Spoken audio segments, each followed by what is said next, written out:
in the future, the year 2022. It's so goddamn hot. Reseda hot. New York has swollen to 40 million people, all surviving on color-coded food tiles. New tile flavor Soylent Green is taking the starving populace by storm. Sure, it's made of people, but what are you going to eat instead? Soylent Red? Gross. Peel your wet skin off that furniture as we enter the past-future world of Richard Fleischer's Soylent Green.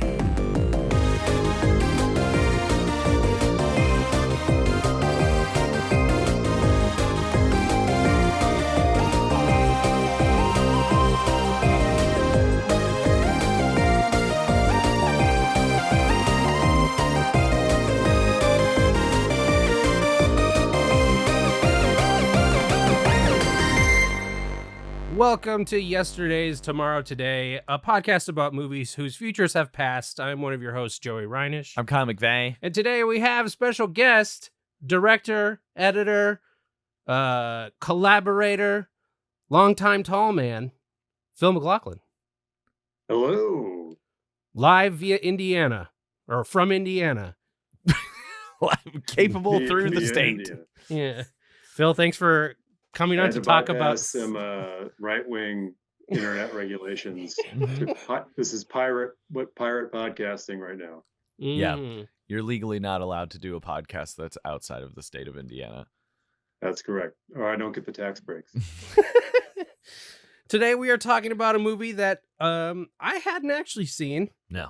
Phil hadn't seen. Phil, had you seen? Or Kyle hadn't I seen? had not seen it. It felt like one I should have seen. Exactly. Yes. Like, it's a great excuse to watch it. Exactly. Yeah. This is 1973's Soylent Green. Yeah.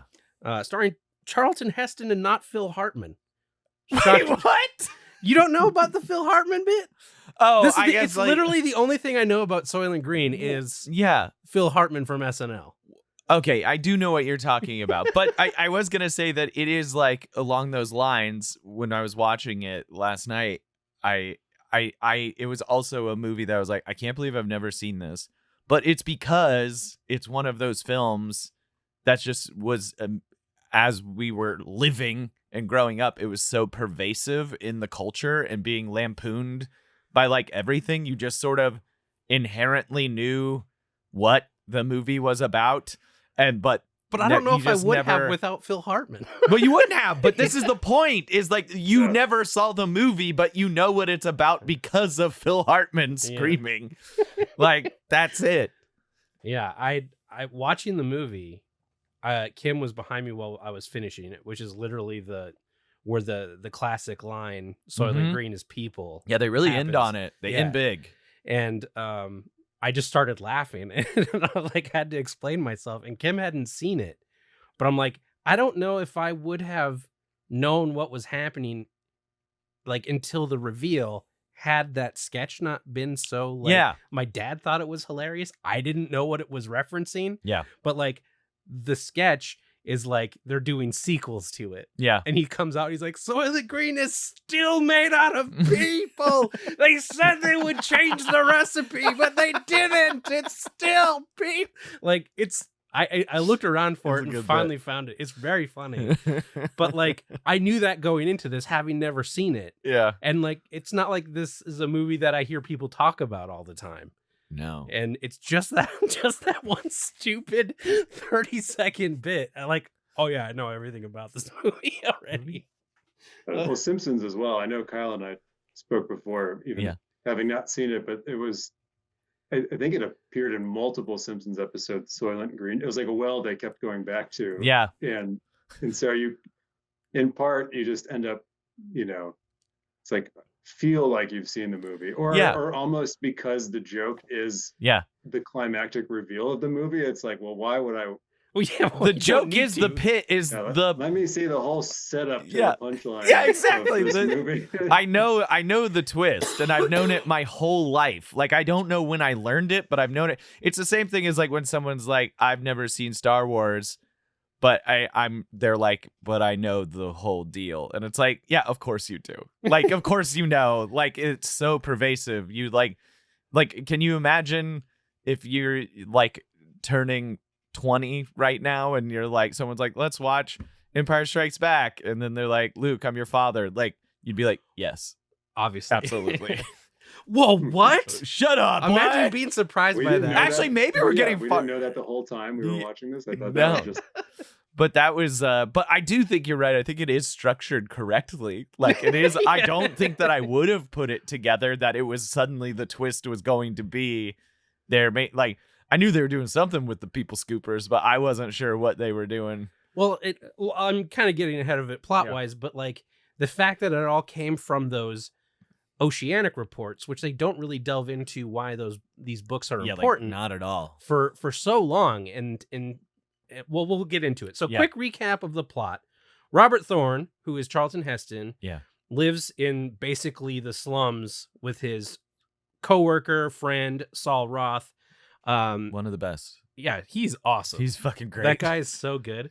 And he is a detective or a cop, and seems to be that cops are still cops, but he's still a good one, but will still steal everything he can. That's one of my favorite things about this entire movie.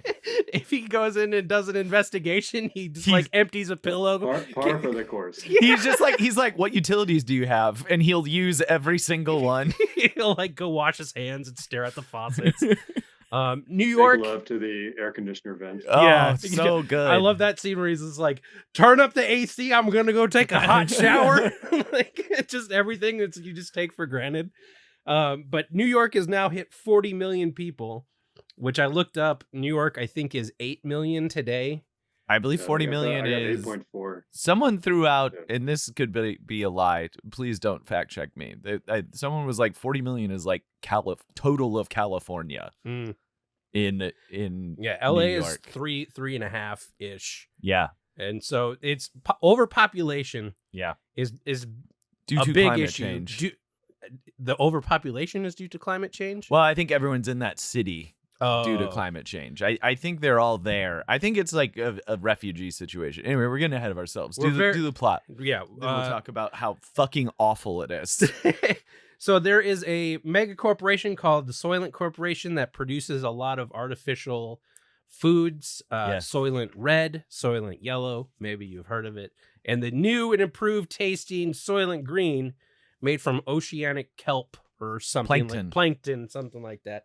And there's a sequence where you go through like a farmer's market when they're scooping up these things. Yeah, and they're like tiles. They just look like you would put in your bathroom. These square tiles that they're scooping. You're gonna up. build a mosaic out of them. Yeah.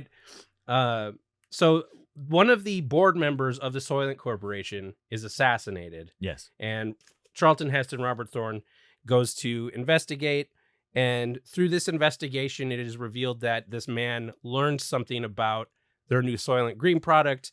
He had these two massive books that are called the Soylent Oceanographic. Did I say that right? Oceanographic survey reports. Yeah. It's 2 volumes. And he takes them back to his friend Saul, who lives with him, who I said is a coworker. They are his best friend. Friend. I don't know. Lover. They love each other. There's no room to have like a solo apartment. You have to have a roommate. Yeah. Well, and even though they live in this cramped apartment, their stairwell is just spilling with people.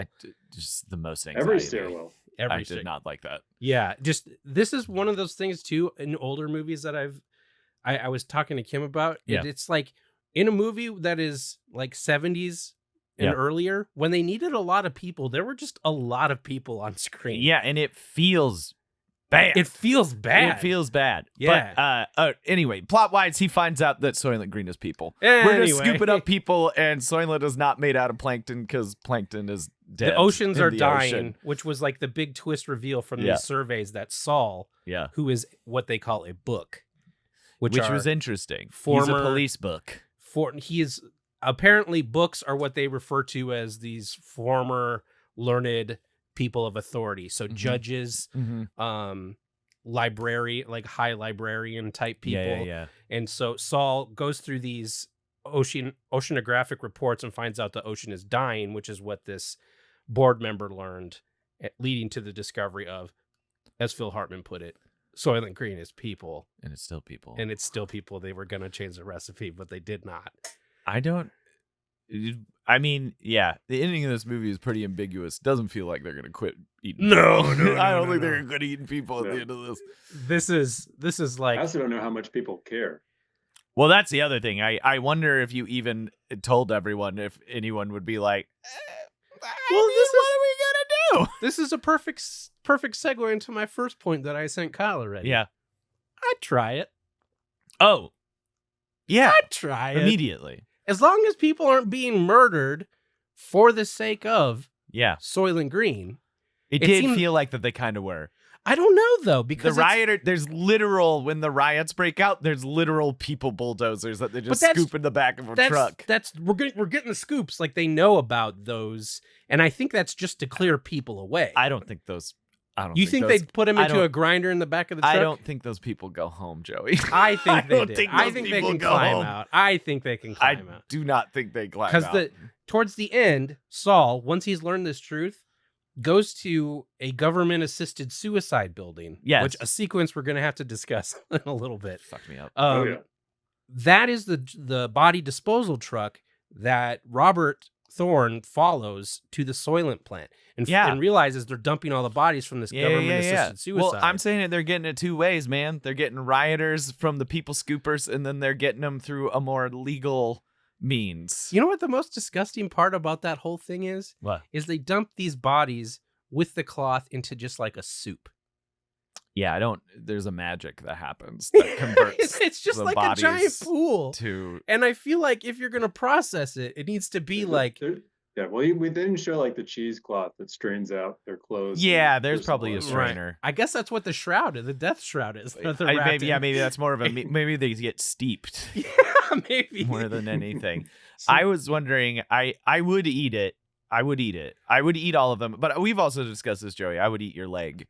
If you let me. If I was like, hey, here's my leg. Permission. Yeah. I'd eat your leg. I would definitely eat any of these Soylents for sure. The other ones are actually plant-based or derived. I couldn't find out. I was looking online to see if anyone could, and obviously I just got tired. Or I could have found this if I dug enough, but it was definitely a no for sure. And they say it in the movie, yellow Soylent is supposed to have an energy booster to it. So it's kind of like an energy booster thing. Red, I think, is supposed to be like super nutrient rich or something. I don't know. All they said for sure was that the yellow Soylent was energy boosting.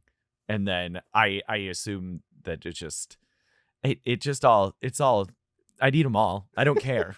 I'd eat the buns, the Soylent buns. The red and yellow buns. Yeah, those look good. Yeah, it's that sequence where they go through the farmer's market where they sell crumbs, 20 cents per bag. And you can get a scoop full of Soylent Green tiles. Like all the food looks the same. It's just different colors, but it still reminded me of Hook. And anytime I see food that's a different color than it should be, real, I want to try that. I'm wondering what the consistency is, because I thought they kind of insinuate that maybe it's like a wafer, but it sort of looks like, have you ever had one of those RX breakfast bars?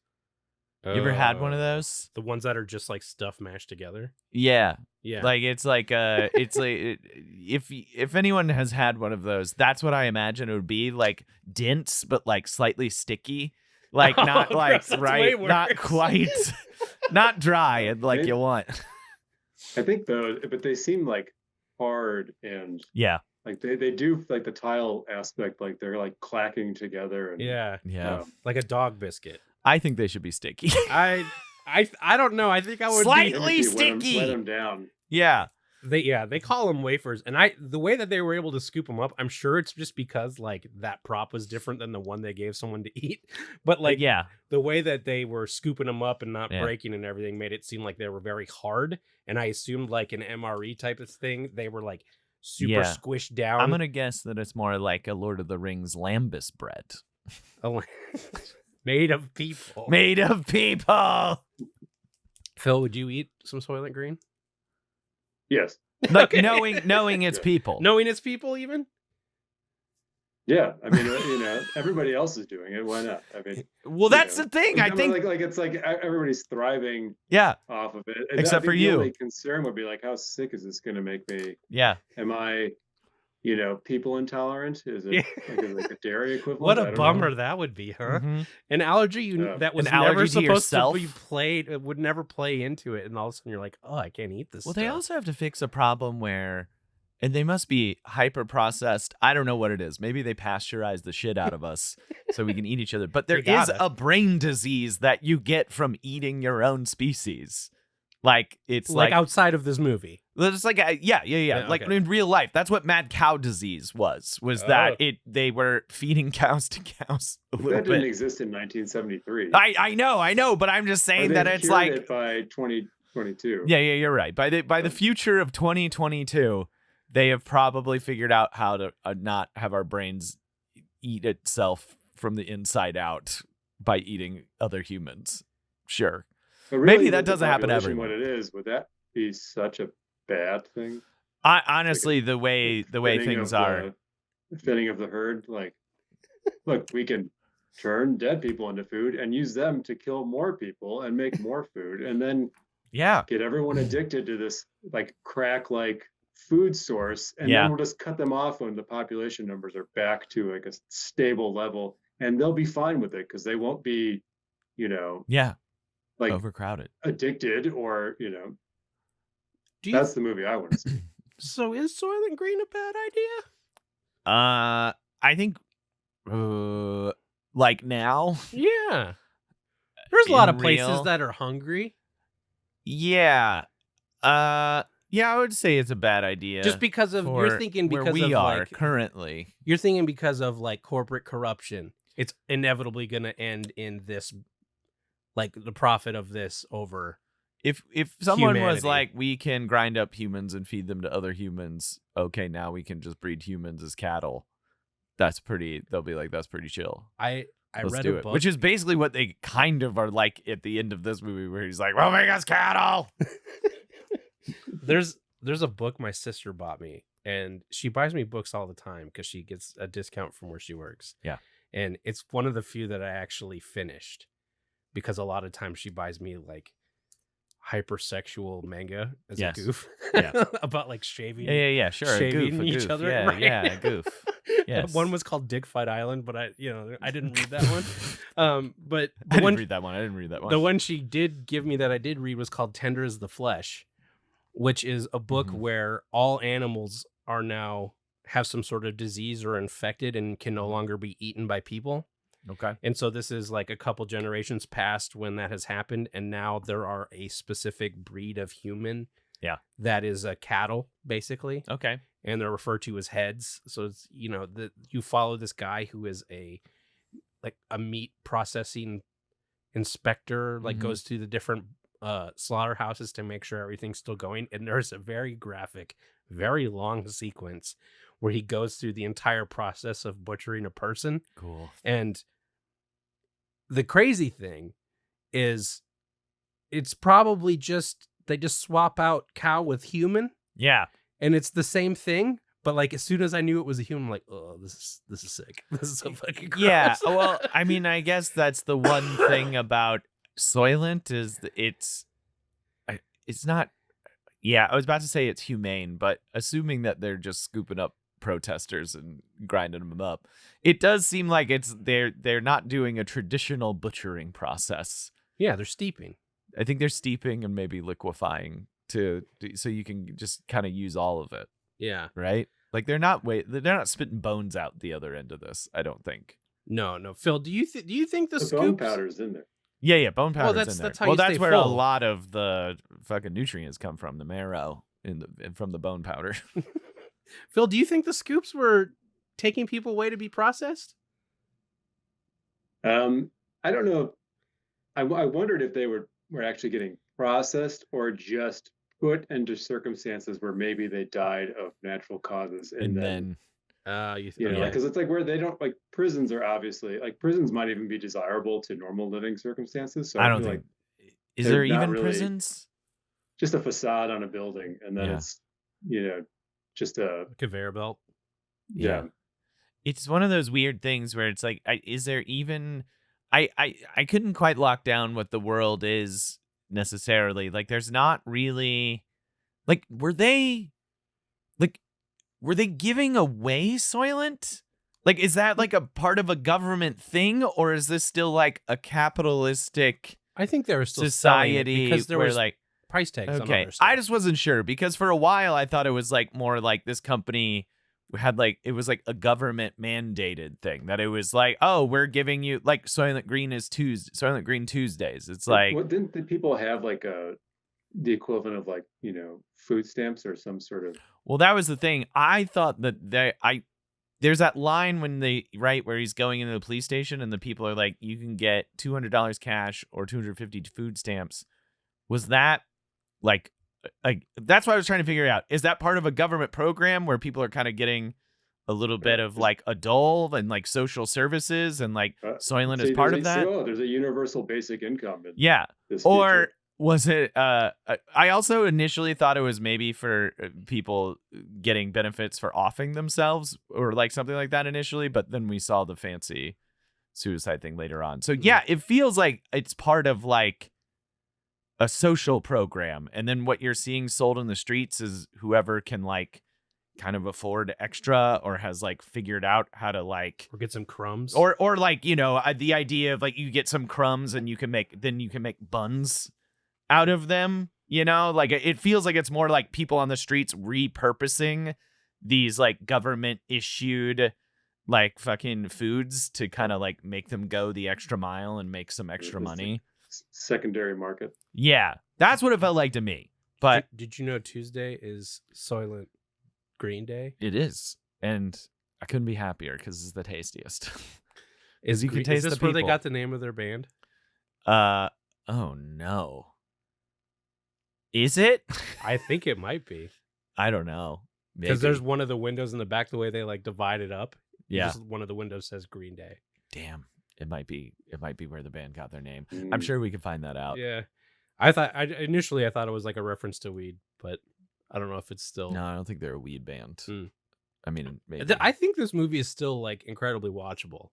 And yes. I like some of the sequences that are just like Saul and Robert talking to each other are still so good. And part is like Charlton Heston is a movie star of that era. Yes. And the guy who is Saul, who I'm sure has been in 1,000 things. Edward Robinson, most famously known for being in Double Indemnity. Okay. Like there's multiple people in this film that you're like, it's of the era where you're like, oh yeah. Like the guy that gets murdered, Simonson, he's in The Third Man. It's Joseph Cotton, who's like a huge star. He's most notably Third Man and like fucking Citizen Kane. Like, Yeah, there's like it's very classic feeling. Yeah. In that it's very talk heavy. Yeah. But I was surprised how watchable it still was. It's also 90 minutes. Yeah, tight. Done. And you know the ending already. Yeah, and you know the ending. That surprised me when it was like, because is this correct? It feels like it's going to be like a 2.5 hour. Yeah. Well, that's because any movie that today that is made that tries to say something. Yeah, like, we got to take another 90 minutes. We got to do it. Well, that's the thing across. Is like he would like it wouldn't end on that line, right? Any other movie now, there'd be another hour exploring how does he get that message out to the people, and like how does he link up with the resistance to like let the people know. Well, then, I think in the end of this, it's great because I don't think it matters. It doesn't matter. Somebody said it doesn't matter. Yeah, I found out. Definitely feels like. At the end of this, there's no way his boss is so in the pocket get right of that on company. That. Like he doesn't care. His boss is the one who's like, you need to stop investigating this murder. Yeah. And because they want it closed. You need to tell everybody that this corporation is making people out into food. Yeah, bud. I'll get on that. Yeah. You go to the hospital, I'm sure you'll come out. Yeah, I wouldn't necessarily even call it a tight 90 though. I feel like you could probably have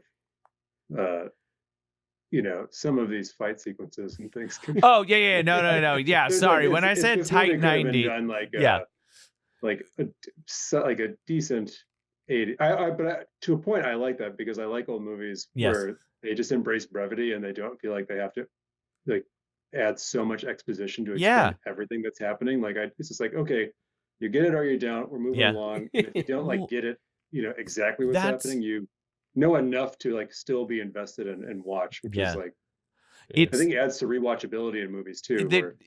No, you're right. Because you don't have to sit through the extreme explanation of everything. Well, it's like the two things that I liked about this movie is one thing Phil was saying, where like the gunfight specifically, where it's like old school, like duck behind the thing, shoot, run, duck behind the thing, shoot, run. That's very charming to me, and I don't really know why. Well, because it's like how a gunfight would really be if I was in it. But then there was like there's so many moments like that had no score, and they were just dry otherwise. Where it was like that was also refreshing because it was like you weren't being like told how to feel about it. That this was so exciting when obviously like it's it's not necessarily like super heightened. Yeah, it's just like guys being like, oh shit. When the world's and mostly missing. When the world's worst assassin is trying to shoot him in fucking that crowd. Tab. And he's hitting all these people that just step in front of Charlton Heston. Dude, so many people get fucking murked. So many people that don't deserve it. Bang. Shit. The second thing was the world building thing is like, that's what I really like about this movie. And it does like, I would watch it again because it's like, they don't really explain anything. Like, you don't really know. They don't really go into why he's called a book. You don't really have to explain too much about the world because it's so goddamn crowded and they're stepping over people literally all the time. Yeah. Like, even just like we were talking, it's very funny when he investigates stuff, but like you get it when he's just like, I'm going to smoke this cigarette. Yeah. I'm going to eat your sandwich. I'm going to check your water. Furniture. Yeah, I'm gonna have sex with the furniture. Yeah, she's called furniture. Like we're gonna have to talk about the living situation. Yeah. But it's like one of those things that's like a little like that kind of world building is in every scene. Like the fact that they mention offhanded, like, oh, you got riot patrol, blah blah blah. And then like near the end, you see him on the street with a football helmet on riot patrol. But it's just like it feels like a very rich world, and they explain very little. But by the end of it, it helps you kind of really understand what the world is and like how it operates. Well, it's also based on a book, which I didn't know going into this. It's based on a book called Make Room! Make Room! Which is a little more on the nose in terms of the grand Make room! Make room! Apparently, the author of the book he's 50% pleased with the adaptation. Okay. So I wonder if a lot of they got the crowding right. Yeah, probably. I wonder if some of these things that in the movie are thrown away are delved into more deeply in that. I mean, I am text. sure. But I do like that. Like you're saying, it's kind of like almost how John Wick handles its lore, which is just, it mentions it, but it doesn't explain anything. And you kind of get it through like the context of everything, which we're going to talk about. Simonson, who was the executive who was assassinated, he lives in a high-rise apartment building. Yes. And each of these high-rise apartments comes with what is known as furniture, which is a concubine that is essentially tied to the living space. Yeah. This lady is great. She apparently took a break from acting after this movie to raise her kids, but she was really good. She's very good. What was her name? Leah Taylor Young. Yeah, she was great. She plays the concubine of Simonson, who she actually seemed to really like, and appreciate. Furniture with a heart of gold. Well, I think they also yes come with the bodyguard, because I think his bodyguard Tab was also. Oh, part of the apartment? I think that's part of the apartment. Like the apartment complex is called the Chelsea West. And I think it's sort of owned by that company, the Soylent company, or seems intimately tied to, or at least a lot of the people that are high up there would live in this situation. And I just cannot stress enough, like, how much people are on top of each other. I had so much anxiety anytime someone went down steps that, like, the fact... Like, they really do a good job of, like, Charlton Heston leaving his apartment, literally stepping through people as they're sleeping in the stairwell. And you're like, I don't even know how he's doing that. Yeah. And then you go to these huge apartments where you're like... straight on extras. Yeah. Total Mia Goth and Ty West situation. But then they do. But so when you do see these, like, massive apartments...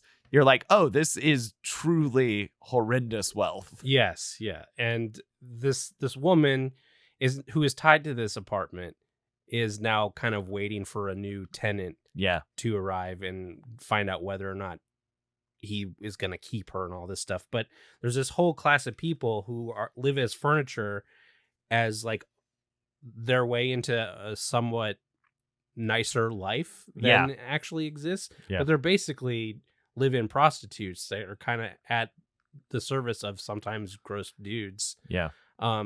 But she becomes kind of a confidant of Robert Thorne, and that relationship I thought was very confusing because she seemed to like him, he likes her, and she offhand talks. I guess he kind of comes around to like her. I don't know, like when he, he just sort at of first, no. He like she's an appliance. There's a real arc to it. Yeah. By the end of it, by the end of it, he's telling her to like stay invisible, basically, like don't. Like stay with this creepy dude who's like who tells her, he's like, I like to have fun. Are you fun? Yeah. You're just like, oh god. But like she talks to him when he's investigating the murder, when he's stealing stuff and shoving it in a pillowcase. He steals some meat, some lettuce, some apples, bourbon, a bottle of bourbon, and a bar of soap, and takes it back to Saul for one of my favorite scenes in the movie. But while he's doing that, she's talking to him and kind of, getting to know him a little bit, but then he comes back later and he's just like bedroom. Yes. There's an unspoken thing where they're like clearly just like, I came back, we will be having sex. And they're like having a chill interrogation as they slowly disrobe. Matter of fact. It was so weird. But I think the other thing, Tab, when he goes to investigate his apartment and what's her name? Martha is there. I think she's also furniture. Yeah, she for is. His apartment. Yeah. And when he leaves, she's like, do you want to? And he was like, if I wanted it, I would have asked for it. So it seems like maybe, I mean, it's clearly a world where it's like hospitality. I think it is. I think it's like part of like, you can have, they can be whatever you want, like a companion, but also it feels like that grocer guy where like, obviously they've all worked for people that have been like, but you kind of get passed around, like for my, like furniture? You're a party favor. Yeah. Like, Well, feels bad. Talking about Charles, the guy that manages the. Yeah, Charles is a bad guy. Oh yeah, just Charles that shows up and just Charles punches one of the ladies in the stomach, and I just went, "Oh my god! oh Lord, Charles!" I always do that to like sofas and lamps. Yeah, I'll kick an ottoman across the shit out of your furniture to make sure that it stays in line. Well, that's Robert was in the room with Cheryl. Right, Cheryl. The only reason I know it was spelled the way it was because the subtitles were on, was SHIRL. Mm-hmm. And every time I just said out loud, Cheryl. Like I couldn't. I love you, Cheryl. I wouldn't have thought that's what it was, but yeah, subtitles. Anyway, comes out and it's basically like the furniture pimp interrupts this. She had all these other furniture ladies over to like hang out. I guess they have a day off. Yeah. And just starts punching him and hitting him and just went for him.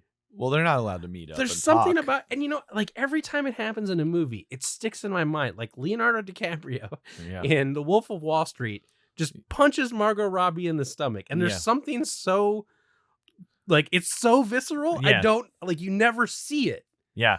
And this one, it was just like a random scene with a guy we don't know just comes in and punches the ladies in the stomach. Yeah. Like, oh my God.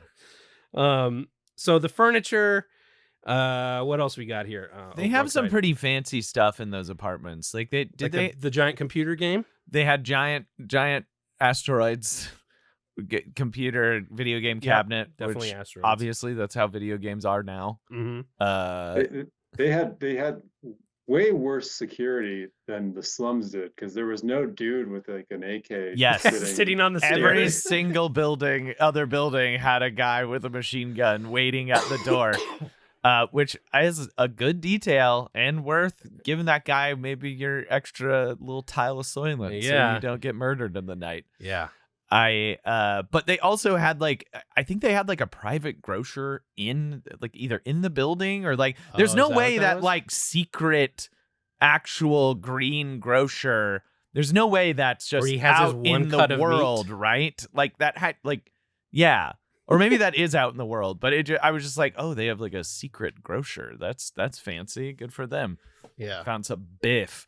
Which the beef thing is like, my understanding is that we've basically killed all plant and all animal life pretty much. So was that and then on top of it, plankton is going. No, I think he probably sourced some. I'm sure there's like uber rich people that have figured out how to like have a ranch or some shit.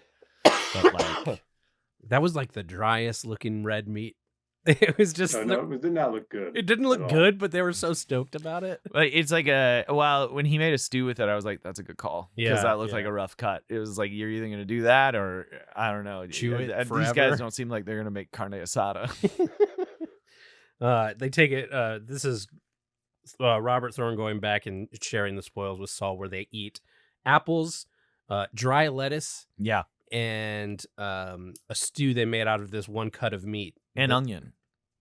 And I think he had a celery stalk as well. Oh, okay. So he had like just enough to make the most basic ass stew, and it looked great. Like if you want to feel like this scene is so good, like it's almost like a love scene. Yeah. Like it has the energy of fucking, but it's two men eating the most basic ass meal that you've ever seen in your entire life. Just being so pleased. They're so happy to be in each other's company, to be eating real food. It's such a joy. There's something about movies like this, where something that I can get at any point, they covet. Like it's like water watching Dune. Mm-hmm. I saw them eat this stuff, and I'm like, I want that stuff. I want some bear lettuce. I want some bear lettuce. I want an apple. I want some basic stew. It was like, because I could tell like their appreciation for it was so palpable. I'm just like, I want that. I mean, but even Charlotte Heston ate the one piece of lettuce. He was like, this fucking sucks. But Saul's like just loved every bit of it. I don't know. It's very charming. I was going to say, though, if I thought of this last night, I was like, if you have legitimately never had an apple in your entire life, that would be maybe the most delicious thing that you've ever had. But he ate the core. Fuck, man. Get it all. Grow those little apples in your tummy. Yeah. It would be so good. Insanely good. Yeah. And you know that Charlton Heston just decided to eat the apple whole. He was like, well, my guy wouldn't fucking know. He wouldn't have any idea. True. He never ate an apple. He just eats the whole fucking thing. And the crew's like, fuck, dude. Okay. And then he lights a cigarette with a gun. Yeah. It's like, you didn't have to eat the whole thing anyway. Yeah. When do you think he became a gun nut? Was he president of the NRA during this? Yeah, I don't know. Who knows? Was he ever like, was he an official spokesperson? He was hands down the president of the was NRA. Oh, okay. Yes. He was in charge of it for a long time, actually, I believe. Wow. Yeah. Just got an article this morning about how the NRA is like a shell of what it once was. Oh, man. Bummer. Oh, no. No. But the article was also like, it's because they kind of got everything they want. Like, no. Like they're not needed anymore. Yeah, they did kind of win, huh? Yeah. Also, it is a bit embarrassing that he's in a movie where no one can hit the broadside of a fucking barn. No, they can hit. They just hit the pedestrians. And They did hit all the pedestrians. My bad. Listen, it's a crowded city. Yeah, the sense of overcrowding, like New York to me in modern day, already sounds like a nightmare. Yeah. And I've never been, and that's, a fifth of what I think you would enjoy a weekend there. Just a weekend. Yeah. I think you'd freak out. Gotta get out of here. Yeah. Well, it's just one of those things where it's different. Like, I think LA County is technically the most densely populated county, but we're like so spread. Big. Yeah. Whereas New York is vertical, so you're literally on top of each other. Yeah, no, like you. Not even, not metaphorically, literally on top of each other. And in this movie, they are literally skin to skin on top of each other at all times. Joey's dream scenario. Finally. Love sleep on a Laying in pile of staircase. strangers. I love having to depend on public transit and the schedules of other people to get where I want to go. That sounds so chill. Where do you go though? I don't go like already. You're right. But in New York, Where do you go? but in New York, I would be in like a fraction of the space and never going anywhere. Oh, we should go. Let's just go. Let's just go. I'd like to see how you feel about it. You just Let's hear just me go. every day. My breathing gets louder. It's just, We can't hear you over the sound of the bustling streets and the city that never sleeps. Yep. No, Yeah. thank you. Let's talk about the assisted suicide. So Saul, once he Yeah. Let's learns, just skip right over that helmet television. Wait, what The are you hel- talking about? the The helmet helmet television. television? The bodyguard's lady, isn't she wearing she's wearing like a red helmet sort of thing when he shows up at her apartment before she like hides her. I thought she was eating strawberry jam. yeah, that's all I remember. Wait, like was I she don't wearing know. a helmet? Because he's got his he has like the shittiest looking badge that I've ever seen. Yeah, Right. it looks Like a absolutely cop like a badge. fake badge. 100%. Where is it?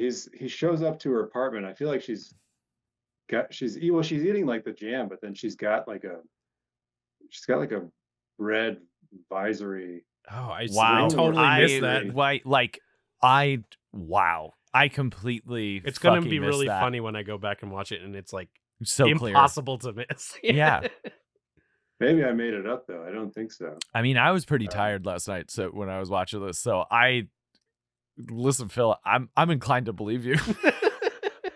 Yeah, maybe I'm wrong. I don't know. believe you. But it would be a Um, little weird because they didn't have anything else in this world that was like Like, particularly. very tech driven. Well, I thought that was like part of her like the riches of it, or Well, they were clearly living beyond their means, which is why it was suspicious Right. for sure. Yes. The furniture in this regular tiny apartment Yeah. that kind of looked like the size of Robert's, but Yeah. had furniture, had strawberries, which they kept saying were $150 a jar of strawberries. 150 D's. dollars of D's. Forgot. You got to save all that time. Yeah. we got too many people. Do you think Can't it's the fill the same air. currency? I bet they Almost changed it. certainly. I bet they changed it. I bet there was like a shakeup and it merged with some other currencies. Other currencies? So they're like, we got to rebrand it a little bit. Well, Now it's a D. It's it's not tough. a USD. It's a D now. My other I don't know.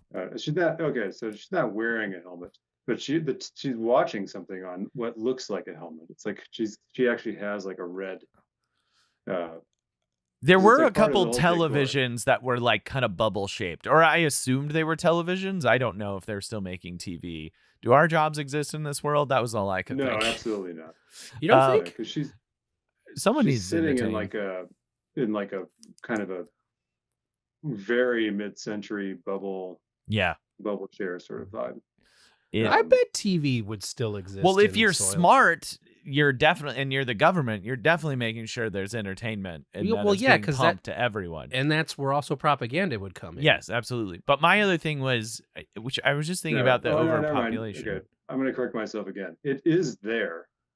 Oh, but it's just like a I'm trying background to think, thing. like it's in their apartment, but there's also like a weird.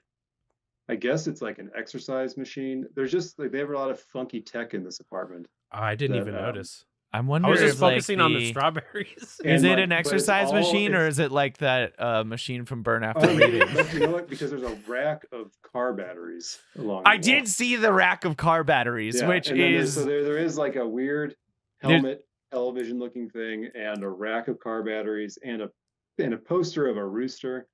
well, um, that's just good. That's That's just good yeah. set deck. It's just Yeah. good decor. Do you That's think great. those were supposed to be car batteries?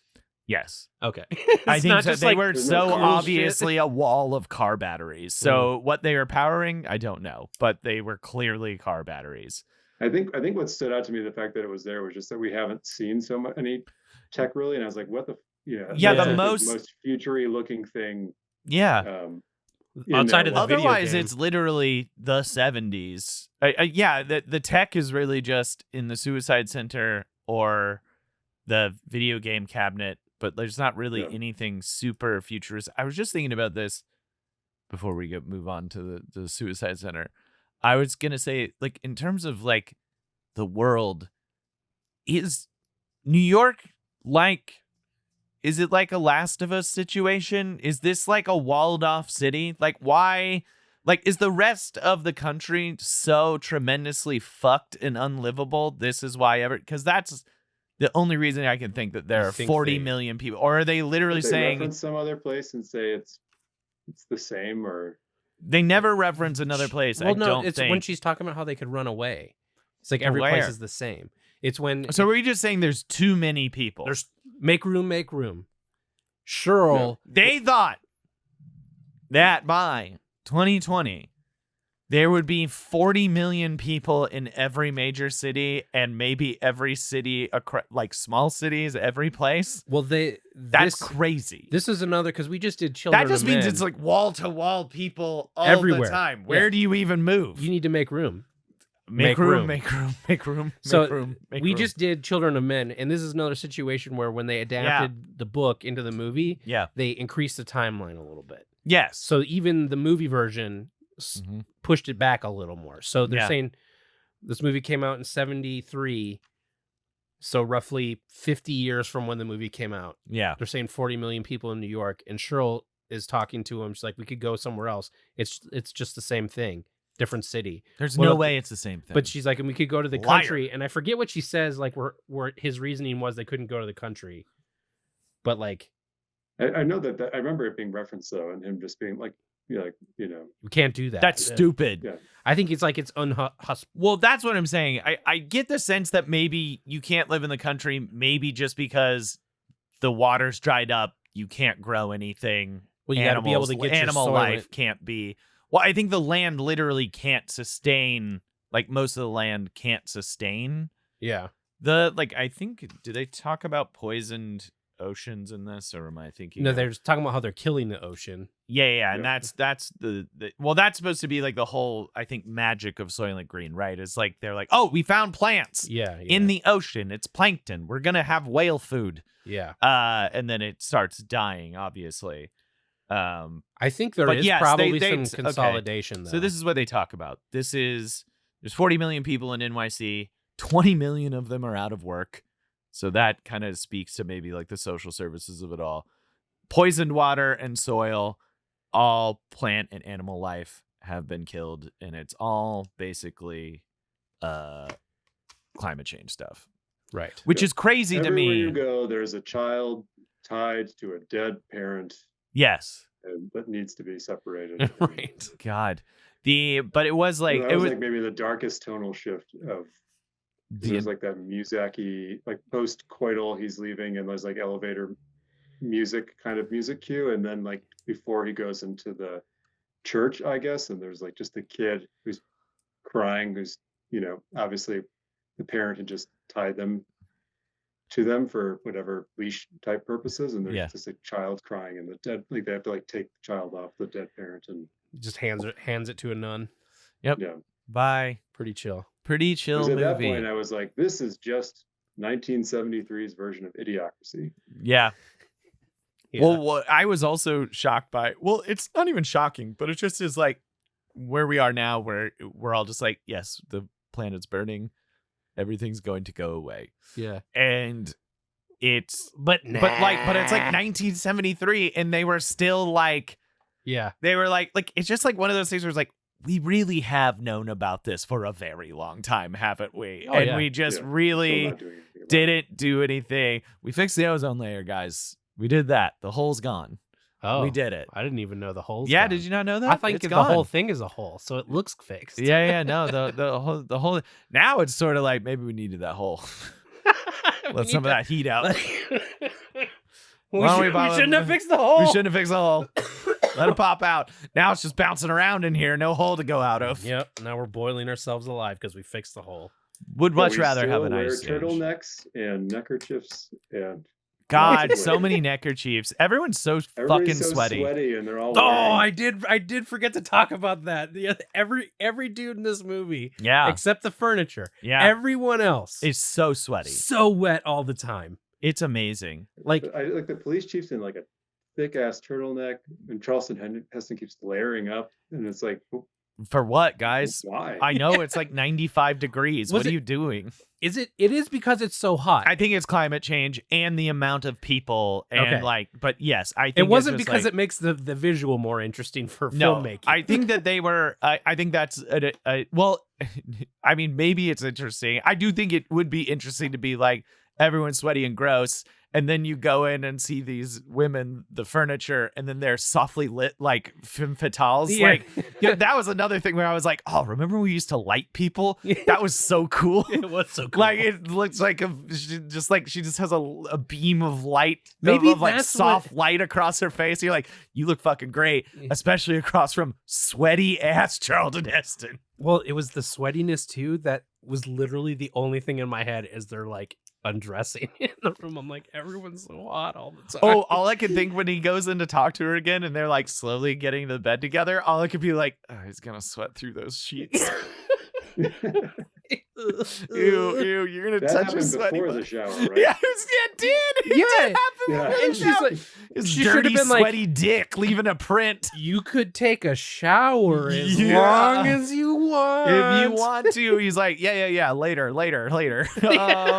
Maybe. You sure you don't want to do that now? Sure it's not now. It could be a sensual part of the process. No. I got questions to ask you. It could be like, foreplay also just, cleaning. You smell like balls.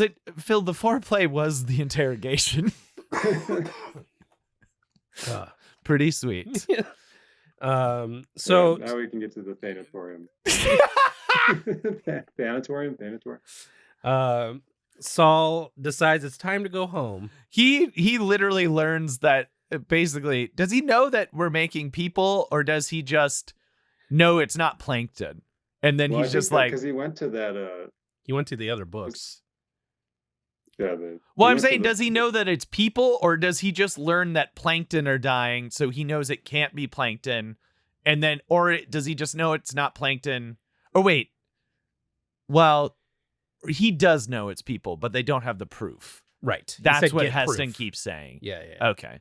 I it was a little like sticky there for me. I was like, did he just know that plankton were dying and something else must be in Soylent Green, and he's like so depressed that like the plankton are dying that he's like, I gotta go. Yeah, I can't remember what all is said in that. Well, that's because they mute it. You don't hear what he says. No, not when he says to Charlton Heston, when he goes and talks to all those other books. Oh, yeah. They have like a powwow about what he's discovered in those books volumes. And judges and a judge. The secret book club. Yeah, the book club.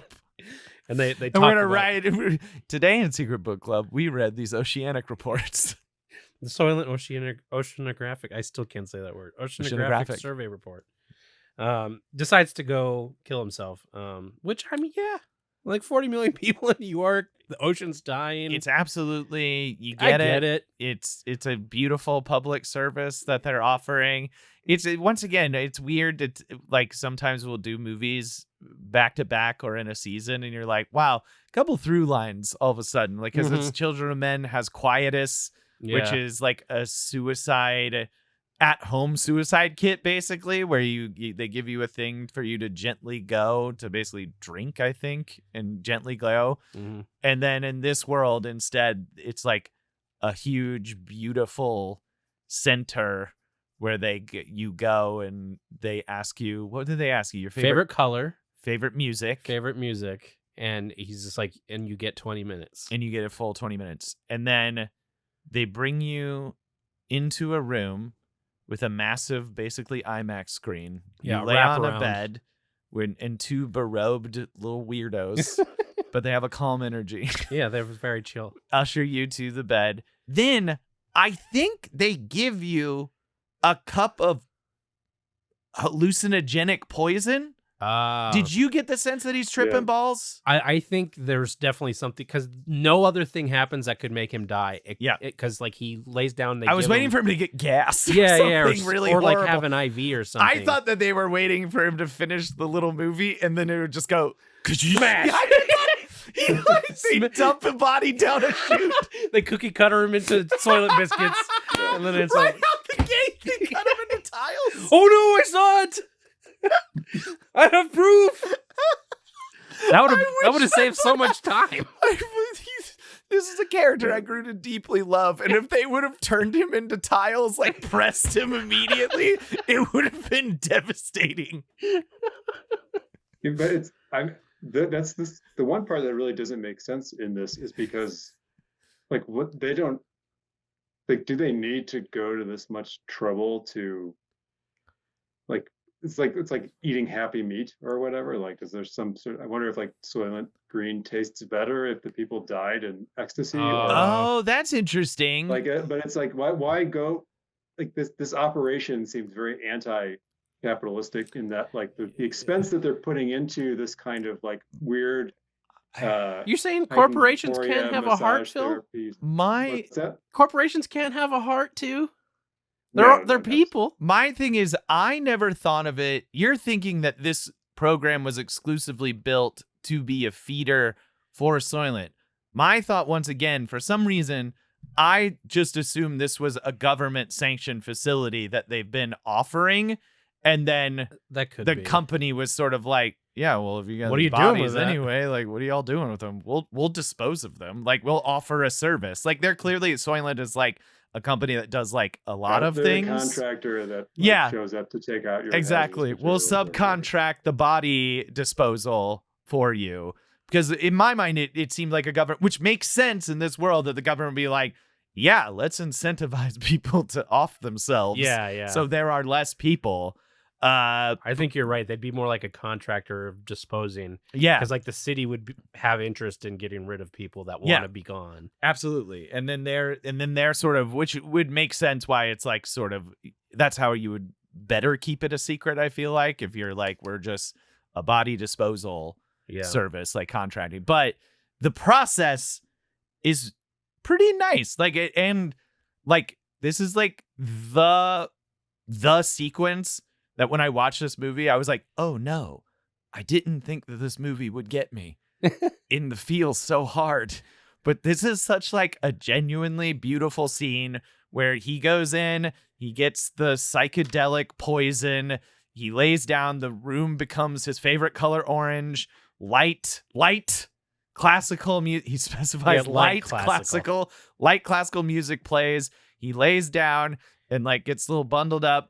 They close the door, and then just an IMAX screen of beautiful. He just gets to trip balls and watch beautiful nature images, stuff that they can't see anymore. On an IMAX screen. Yeah. And then Charlton Heston shows up and gets to talk to him, and they tell each other they love each other. And it really got me all choked up. I was like, I didn't know this movie went that hard. No, it's a good sequence. I think that speaks to how good that character was. Yeah. And like that, their relationship is very interesting in that, like, I don't know, in a modern movie like this, I don't think there would be two dudes living together. Or an intergenerational relationship like that, where they're like buds, like where they're like, they care for each other that much. Yeah. And I live with this elderly man who's just like my roommate and my bud. Yeah. Like, so he in this moment tells Robert basically what he discovered, but we don't hear it. So then we follow Robert away from this place as he follows the bodies at the factory where I wrote down in my notes, talk about a happy ending. Because that is like kind of weirdly erotic. It is, honestly. And as they undressed him and stuff. Yeah. They did sort of like, the robed people, they do disrobe him and put him in a nice clean sheet. And I do think they could add a couple steps to this like suicide booth, though. What are the extra steps? Like, I don't know, like it goes so far, but it's like, I feel not like far enough. Yeah, like you want to taste like your favorite food, like all the senses. A last meal would be nice. Yeah. I like it, maybe they don't make you anything you want. Maybe it's like they're just like, do you want a chicken or a steak? Just can you eat something that's not Soylent before you die? Yeah, that would be pretty chill. A milkshake. But maybe then that would be like, this is reading way into this world, but like that would be then a target. To go get food. They got food there. They got real food there. Yeah, you go to the suicide booth, they got like they would have maybe like you put the poison in the real food, so that people don't steal it, and then like you can have chicken or steak, and that's your way out. Yeah. But yeah, it's like the sights, the sounds, maybe you could bang one out. Bang one out? Absolutely. They got furniture. They got furniture all over the place. Probably got a pocket pussy.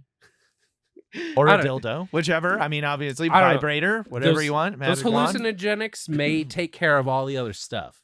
Well, that's the thing. Joe, you're gonna watch a very particular type of pornography while listening to ska music. Pick it up. Like that. What's your favorite music? How are you answering your questions when you go in third wave ska, the color purple. I remember when I could pick it up. And then you come and die. Like, I wondered if there was any significance to the Tchaikovsky that he chose, just out of morbid curiosity and trying to always read into it more when I'm editing things and doing stuff. And he did, like, Tchaikovsky died like a week after that symphony premiered, and there's apparently a bunch of weird kind of conspiracies around his death. Really? He died of cholera, but it was suspected that it was they gave it to like a suicide. That was a kind of suicide by cholera. A verdict of like what they call the death panel, where it's basically like an intervention where your closest family and friends all kind of confront you and tell you that you've done something so egregious that you need to kill yourself.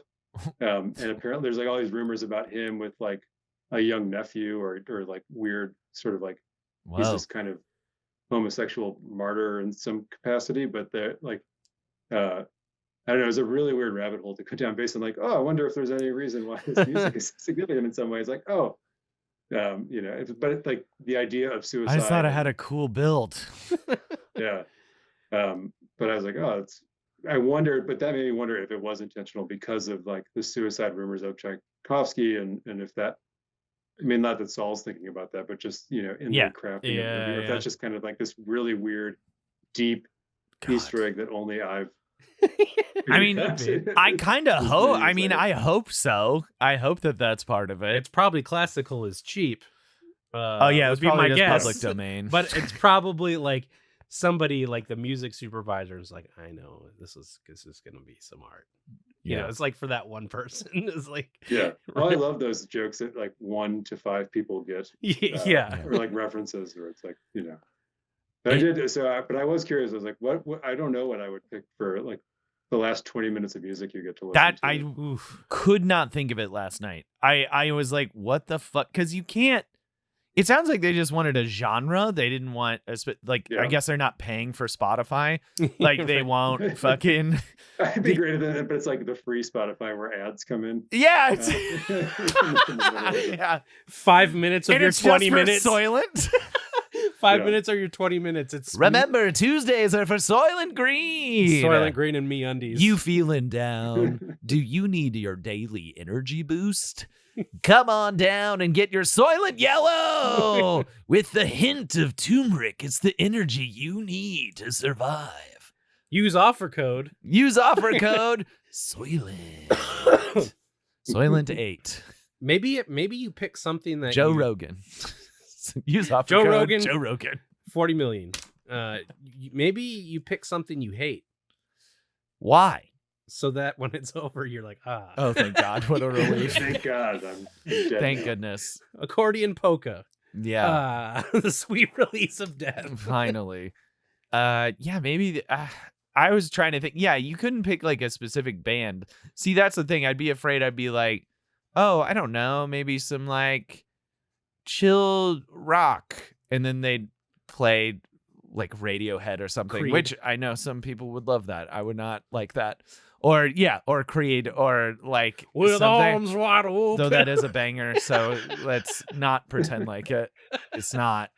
It's not like we were all fooled, okay? We all were in on Human Clay. So like I don't know what to say about that. Welcome to Listen, I'm sure they're all monsters. We were all in. Let's not pretend like we weren't in. Yeah. We were all into Creed, right? We were all into Creed. All right. There was a time where the Christians tricked us. Creed, POD. All right. They got us. That was it. Those are the two. Fool me once, shame on you. Fool me once, shame on you. Fool me twice. They probably fooled me a third time, and I can't think of it. I know they did. Those sneaky Christians. They're always. Oh yeah, there's the ska band. I do know what you're talking about. Wait, why can't I think something of that? Tones? No. Real Big Jesus Fish? Real Big Jesus Real Fish Big Jesus. is so good. That is real good. I know which one you're talking about. I'm going to look it up. It really bothers me. Anyway, I don't know what I would pick. Like, maybe neither. just like light funk, or maybe just you say R&B in general. That's like, you'd have to go out with a nut. What do you mean? With funk. Oh, you think that would lead to sense of you're like, I gotta fuck to this? Yeah. Okay. This is the last time you're gonna hear it. Yeah. I need to find. I've been listening to a lot of ska jazz. Is that a thing? That's ska. Apparently, look up like the articles. Or so slow ska? Seattleites. It's Christian. like the instrumental parts of the band Chicago. It's just a really like elaborate horn section with a little bit of that like kind of reggaeton in it, but like really great horn parts. So that's what you pick? Oh, I don't know. Caitlin's been mocking me, my wife, lately, because I'm like, anytime people come over and hang out, I'm like sort of sneak it on to the. Okay, yeah. I mean, I could turn it unless you guys like it. The Supertones, but I never listened to them. There was another one that I thought was like a bigger one that was very much but I can picture the cover of the album. Yeah, it's guys in suits and it's blue and white and black. Sure. Okay, we'll have to look it up. Yeah, I just did. I'll never find it during the show, and that's so boring. Would Suicide Machines be too on the nose? You can't pick a specific band. Yeah, you can't pick. Yeah, play Suicide Rock. I guess you say that. And then, then it's the music. Anything with lyrics, though, you're kind of fucked because it's going to be like the Muzak version of slightly familiar songs. It's going to be like the karaoke track the of karaoke tracks. I want Let the Bodies Hit the Floor. Yeah, I want Drowning Pool, but then it's going to be like a soft Christian ska jazz version of it. I want the Richard Cheese version of Let the Bodies Hit the Floor. It's not going to happen. Oh, sorry. They can't do it. That's the only genre of music I listen to. Richard Cheese? Cheese. It's a genre. Yes, pretty much. So we leave the Suicide Center and basically just find out through wandering through the pretty unguarded factory, the secret of Soylent Green is that it is people. There were 2 guards. Yeah, that's it. Yep. End of For list. a movie that has the most people on screen at almost any given time. Yeah. There's hardly no guards in it. Maybe it's an open secret. Maybe it's a Harvey Weinstein of the government. I understand why everyone's unemployed. There's like, there's no this job. factory needs so many more people. Many more people. They predicted now, like they're just trying to run this factory on a ghost, like the barest amount of people, and it's not working. Yeah. A guy broke in and learned your secrets. You fucked up. AI, this is the downfall. Automated, artificial intelligent systems. There's a variable thrown into the mix. This is going to replace all those jobs. Five Iron Frenzy was also a Christian band, I guess. That's the one. Yeah. Yes. Yeah. All right. Anyway, sorry. Thank you. It. Got it. Yeah. There's no one there. You're gonna license all these tracks to play under the podcast, right? Yeah. We'll play it. No, we'll probably just ask Alex to make his version of those. Ask Alex to write. We need 5 Iron Frenzy music. Shout out to Alex Clark, the guy that wrote. So the one thing that I thought was kind of prescient in this sequence there, like the body dumping sequence, like was really eerily familiar to a lot of those like mass grave COVID images. Yeah, kind of and stuff. And it was like, oh, that's kind of like, but I guess any mass grave. It was evocative of any mass grave. Yeah, for sure. Yeah, once you see one mass grave, you've seen them all. They're all bad. They're all bad. This one was worse because they were dumping him into soup. It was like a green. Was it a rich green? Like it looked like soup that the Joker would come out of. I didn't see it Joker had any color. soup. It literally just looked like a pool. I thought it did have like a dark green, but maybe I made that up. I don't know. You steep enough cheesecloth bodies in there, it's gonna turn green. It's gonna turn green. I don't. I loved how this was another sequence there, like in the construction of it. I loved how dry it was. Like this is the like climactic building to this reveal, and there's no score. It's just this like there's not really a lot of tension. Like super dry. Yeah. Man walking through a factory. It's like what's happening. The most amount of tension that happened. He finds out what's happening, and then there's this. It's Charlton has his big stunt moment. If you guys remember, rolling across the conveyor. Yes. And I was like, "You're crushing all those things, all the biscuits. Oh my god, he'll do anything to get away." He just does a chill roll over a conveyor belt of wafers. Slowly. Yes, it was so good. I was like, finally some action. And then those guys don't chase him beyond that. Well, he knocks one of them off the ladder. Yeah. And then we just hear a thud. Yeah. And then runs away. Doesn't the assassin come back? He does get shot with a paintball at some point because the blood looks awesome in this. It's not a so paintball, clearly paint, but it's good. I like he's using that police keyed phone box. The payphone. Only the police have this one key that they can access this phone system. They did have a key like for everything. Like I did like what was the police key like? Was that an actual key? I remember vividly the key for the guy that ran the suicide booth had like it was just like a rod, a silver rod, and I was like, that's cool. Yeah, that's a cool key. It feels like that would be easily copied, but it's pretty cool. Like with a stick. Yeah. A long stick. Yeah.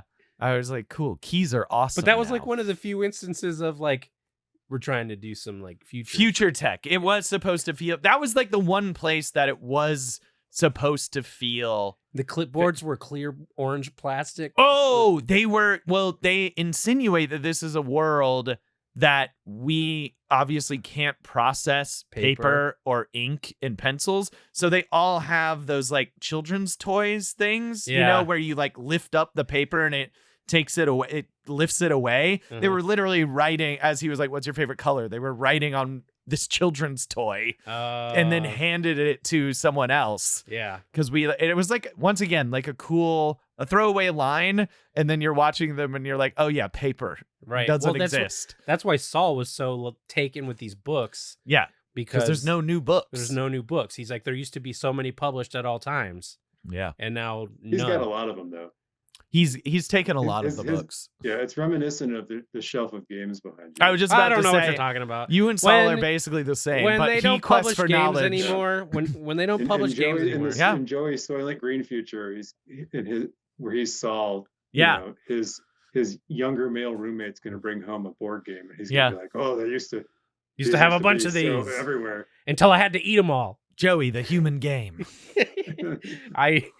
I slowly worked my way through all the cardboard pieces. You can make a good stew with a cardboard. You can eat those. You can eat cardboard. Did you know that? He's going to take the board game that his young male roommate friend brought him to a secret room filled with other board game nerds. And they're going to be all, playing Trajan. And he's going to look at this new game that I got. Good pull. Good pull on Trajan, Phil. Wow. This has been we've had a lot of game heavy discussions lately. And I feel left out. I think it's funny that you said young friend when we're talking about Charlton Heston, but he's younger than younger than Saul. I definitely was like Joey's old and living in this apartment, and he's got a roommate. The roommate's gonna be a solid 20 years younger than him. 5 years from now, when I'm old. Yeah, I definitely thought that when I was at the beginning when I saw him, I was like, damn, he looks a little old. He looks a little rough. I was like, I bet he's 35. But he's older than him. I looked it up. He's 50. Oh, really? Yeah. Okay. But I was like, because you do watch movies like this when everyone used to just smoke inside all the time. Yeah. Like the Cheers cast. It aged everyone like 20 years. Yeah. And I'm so used to movies of this era looking up someone's age and you're like, they're fucking 30? What the fuck happened to everyone? He doesn't look 50 though. No, he doesn't. He looks good. Is like, she's like 21 or 24 or something. Yeah, she looks very. I mean, all the women are like shot very, like everyone. They did no favors to any of the men. I think, intentionally. Yeah, but like, they. I'm sure that they're all very young as well. anyway. I think we glossed by it when you said it, but I was telling Kim that was like actresses in this era, just there was a difference to them, and I think you were right. I think it is a lot in the lighting, and how they present, old timey actresses, and it makes me remember how good Addams Family is. Where every shot of Morticia, they do. She has like the blind, the blinds across her, like that. Had to be so hard to do and annoying. It must have been an annoying setup every single time. But it's so good. But it's just like everyone has that classic Hollywood. I think it was on my mind the other day because they, spoiler alert, yesterday was the Super Bowl and they played the trailer for Wicked, and the discourse for the Wicked trailer was that it looks super flat. Oh. And just is it a movie of color? Wicked? Of the musical. Oh. And the idea was that it looked super flat, and everyone was like, "What the fuck?" And then it clearly is like just because everything's green screen, so you have to like evenly light everything, and it just was like this discussion of like how that's sort of changed how things look now. Is like there is like a pervasiveness of like shooting against green screen, and I'm sure that there's like, I mean, plenty of people that are amazing at lighting and can do that, and like I don't understand still shoot on a green screen, and like, well, you've shot on green screen. No, I'm just saying I don't know how to make that look good or bad. Like I wouldn't know what to do. I mean, I know that you need to light the green screen well, so it doesn't have shadows on it. But it does feel like you can feel like there's any movie of this era, there's just like you can feel everyone's fingerprints on it. In like a very cool way that feels really good. It's I also wanted to talk about, and this is now we're just getting to the things that we just little tidbits. Do you guys remember when the Soylent guys have a meeting in the tree sanctuary? There's the Central Park Tree Sanctuary, right? And it's just a tent, basically. It's like as big as your it's a garage, and it has like four the tiny three trees in it. And I was like, what the fuck? I was like, this is bleak. This is some fucking bleak shit. Well, they can't. There's no more of those. It felt bad. I was like, pretty okay, cool. Fuck. It is pretty crazy how similar this and Children of Men are, considering we did those back to back. I know so much of the story is told with stuff that's not directly addressed, just like background things. And the overcrowding of people in the setting and the scenery, and like the Children of Men episode definitely more dour than this one, because the overall point of this movie is we people, and that's funny. It's funny. Yeah. Well, that's why I said Idiocracy. I think like there's like a weird subversive comedic aspect to a lot of this movie. That I think is like I'm assuming is intentional, because it's like making it kind of palatable. And it's sort of absurdist, but like I don't get the sense that it's taking itself too seriously. It's like I think you're right. It's a political cartoon movie. Kind of. That's actually kind of a good way to put it. Like it is clearly like, I think all the characters are pretty serious, and like but like it's the same thing. It's the way like Charlton Heston moves through the world is like kind of inherently comedic at a lot of times. Like it does feel like a little bit of like a parody film or a satire, definitely a satire, not a parody film, but a satire on a lot of levels. I'd be very curious to hear how like somebody walking away from this movie in '73, how they came out feeling. I mean, like it was so clearly like a cultural milestone. Like you got to think that people must have been like, oh fuck, it's people. Yeah, that's crazy. It had to have been so shocking. And like I bet it was fucking rad. Yeah.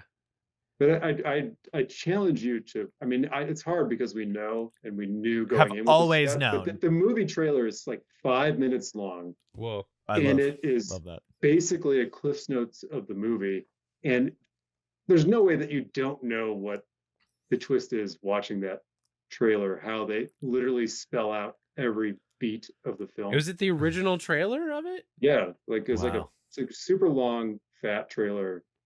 I mean, that's what it claimed to be. I guess like anybody can say original trailer on the internet, and you'd be, Yeah, that's true. Like, but a lot of them did used to kind of do that. But I always think about that as well. I was thinking that too. I was like, I wonder if you left the theater and you were like, fuck yeah, dude. That's crazy. That was like a Shyamalan. I gotta tell the guys at work about this. That was like a Shyamalan that hasn't happened for 20 years. Shyamalan. In 20 years from now, you'll know what that means.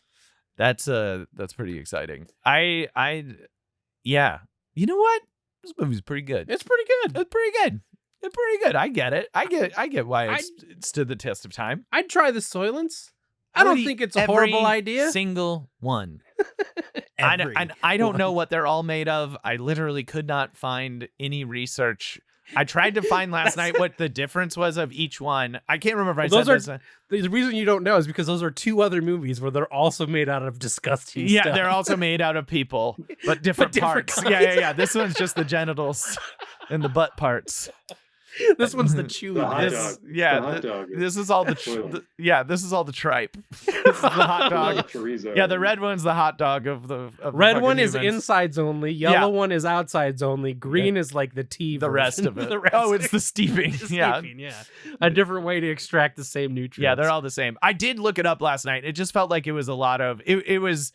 I just got exhausted by looking it up because it was a lot of Redditors, and then it was a lot of like weird think piece things, and then like and all of them were saying completely different stuff. The sort of essays that you can read about even on the whole suicide sequence or whatever. Somebody has like a website they built probably 15 years ago, but it is like such a deep dive into just the existence of the Sanatorium and the insane, like down into the production design of every little detail, and just like, it's so because the building's like a single level, and there's no single level buildings in the movie, and also it's like just he's alone post curfew, but I don't know. People love this movie even on that like deep dive academic level. Yeah, no, it was really hard for me to like suss it out because it was like some stuff like that, and like clearly like people dissecting it academically, then a lot of Redditors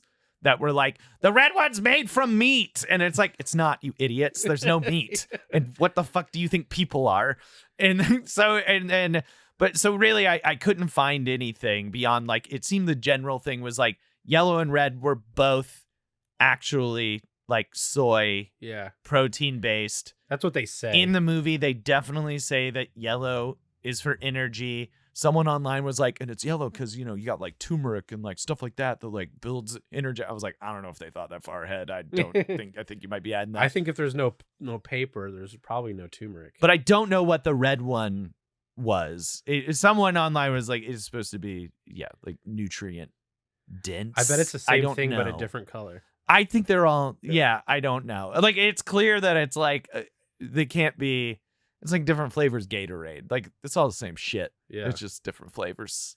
They're telling me it's different. They're all hydrating. Dye. Yeah, it's a different dye. Who gives a shit? Just we're gonna need to wrap up here shortly, but just thinking of the Soylent Corporation. Yes. And how there's these 5 board members. Mm-hmm. They are a massive, massive, massive conglomerate, basically in control of most of the food in the world now. Yeah. To just them sitting in their thing, just being like, you know what we got a lot of? People. We got a lot of people. You know what we could do? Now, hear me out.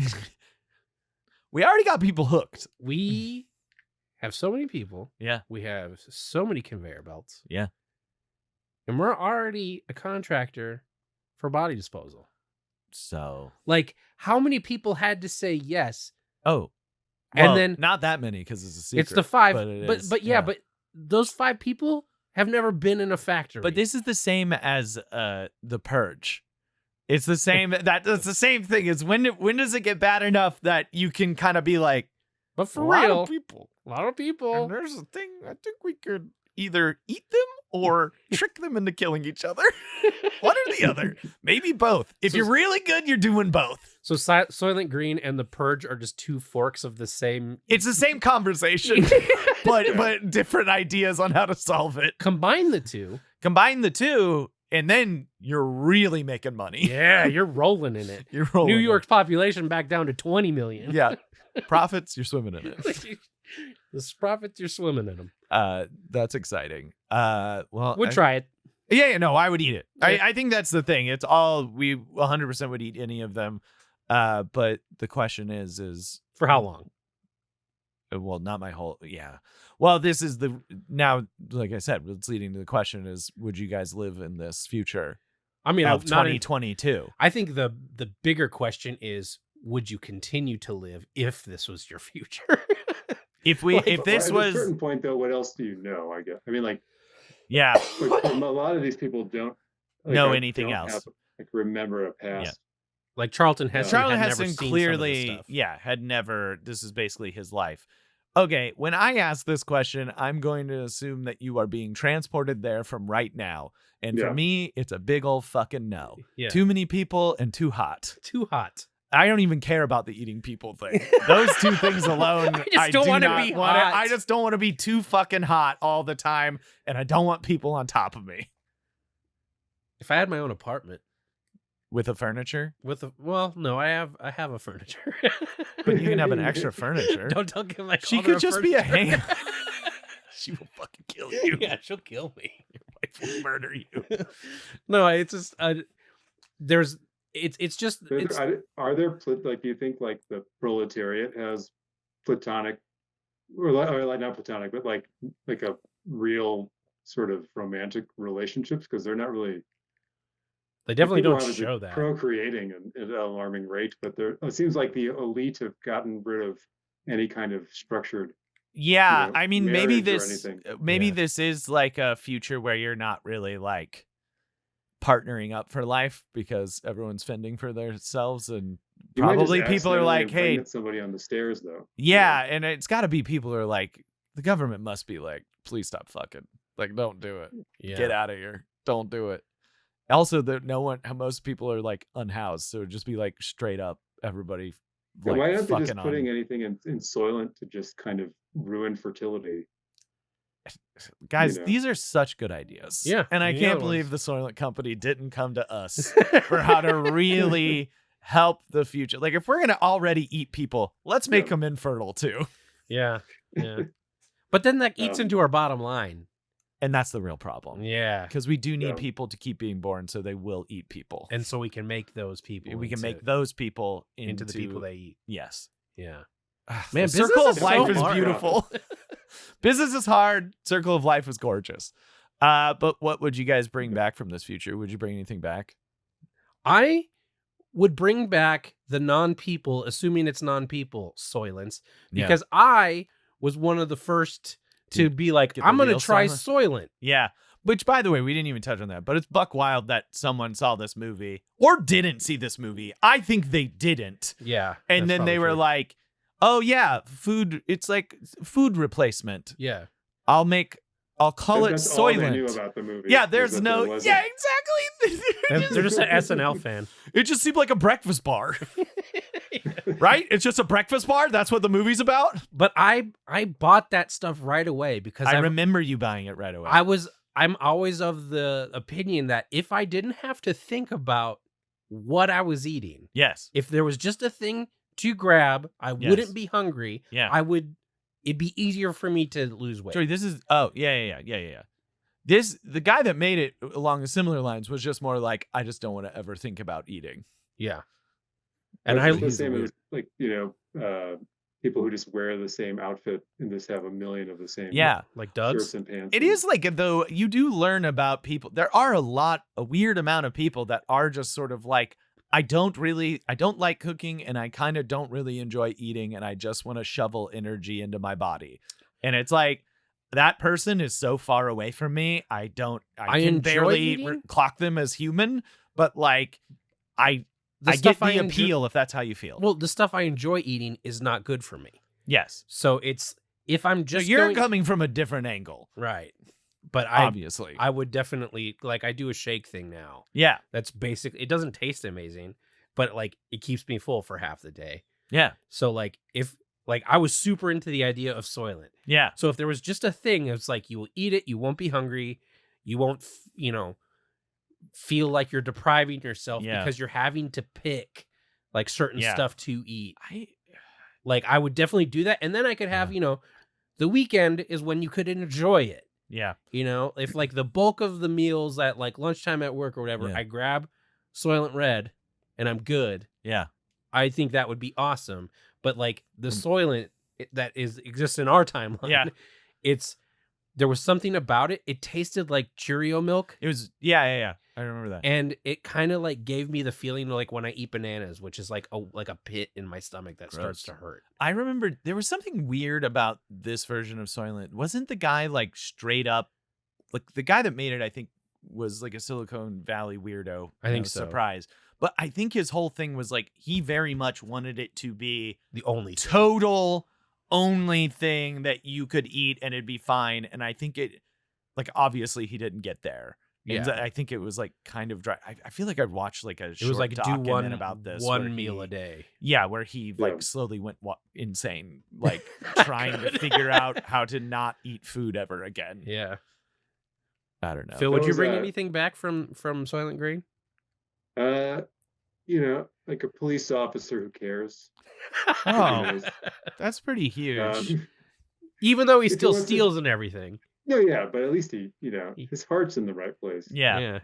He's good in his soul. I mean, there's not much that's you would envy in this, other than like I'd try that jelly, maybe the strawberry jam. Yeah, but I have Phil, you got that, bud. Like, also, not like any of that food is just bad. Also, it's like like that steak.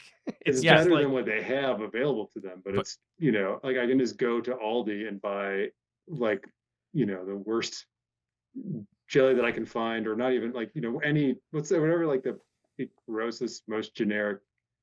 I shop at Aldi, so I don't want to disparage Aldi, but so do we. It's version of anything that you can get is probably like and spoiled and unrefrigerated and whatever. It's like, oh, this is probably better than what that was, but just in comparison. But it's how much they appreciate it and love it. They do love it. You're just like, oh, you wish that you could enjoy food again.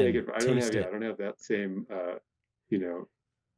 reverence for what I have available to me. Yeah, I have jelly in my fridge right now. I'm not gonna go eat it, but that jelly in the movie. But that jelly, you could tell that she was turned on by it. $150 a jar. Slightly erotic jelly. Yeah.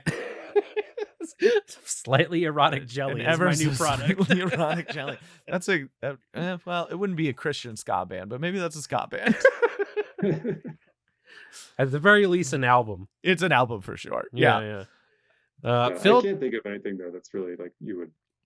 Yeah, I don't think I'd bring anything back either. Charlton Heston. I think it's. What about Soylent Yellow? Yeah, maybe for an energy boost, sure. Yeah. If it's made of the thing. It's not sticky. If it's a thing. It's a raw bar. I don't mind if it's slightly sticky. Break it up. And that is not a problem to me. Maybe that's what torque is. Oh. Nose torque? Nose torque. No. Nose torque is cat piss. Cat piss in a bottle. Phil, is there anything that you want to plug? Let's see. You can't watch my short film online yet. All right, don't watch it. Let's see. Toad Boy horror short I co-wrote and directed is still playing festivals, and will eventually be available to the masses. And do you have more screenings coming up? We're going to be in Durham, North Carolina, the end of this month. We're going to be in Munich, Germany, in March, and there's a few that haven't announced yet that we don't know if we got into, but we're on the tail end of the festival run. Sure. And then we'll release a version online for people to see. And then the short film I edited, Red, White, and Blue, is nominated for an Oscar. Hey! And that is available to rent online, I believe, through VHX. Hell yeah. And who's in that one? There's the actress in there. What's that? Who's the actress? Brittany Snow. Brittany Snow, right. Brittany Snow, yeah. And then Dark Matter Inc. is the publisher I work with. They do horror and dark sci-fi. Mm-hmm. We've got, I think there's like 14 books out right now, and 17 total coming out this year. 17 new books. So novels, novellas, anthologies. Is it still a magazine or is it just the books now? The magazine wrapped up at the end of last year. There's 3 years of the magazine, and those will all become free on the Dark Matter Magazine.shop, I believe is the website for that. But they kind of spawned this trade imprint, so now we've just been publishing novels and novellas and that's great and stuff. So comic books, specifically ones we've made. Yeah, we can do that. Yeah, we just have to format it for printing, which is a hurdle that is insurmountable, maybe. Oh, okay. Good. I don't know. We certainly, Well, it's on video now, so the comic book. I mean, now you have to print it.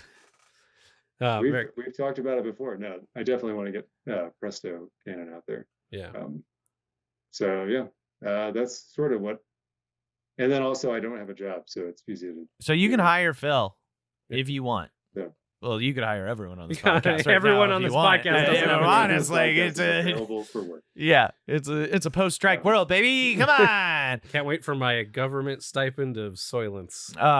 See, okay, maybe I do want that. Maybe I bring that back. Maybe I bring back the social services, the widely available social services. Well, that's great. I think that's it for an episode. Thanks for joining us, Phil. We appreciate it. You can also support the show. Yes. On Patreon.com. How can I do that? Patreon.com/LOLJK podcast. Yes. Where we'll have small 20, 30-minute-ish bonus segments for each episode that are tangentially somewhat related to the movies we watch. Yeah. You can also follow us on all the socials, TikTok, the Instagrams. I said I'd make a blue sky.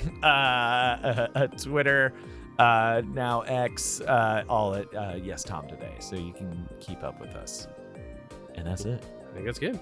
Phil, thank you for recording. Yeah, thank you for having me. And I've been Joy Reinish. I'm Kyle McVeigh. We'll see you next time. Goodbye. It's people. It's people.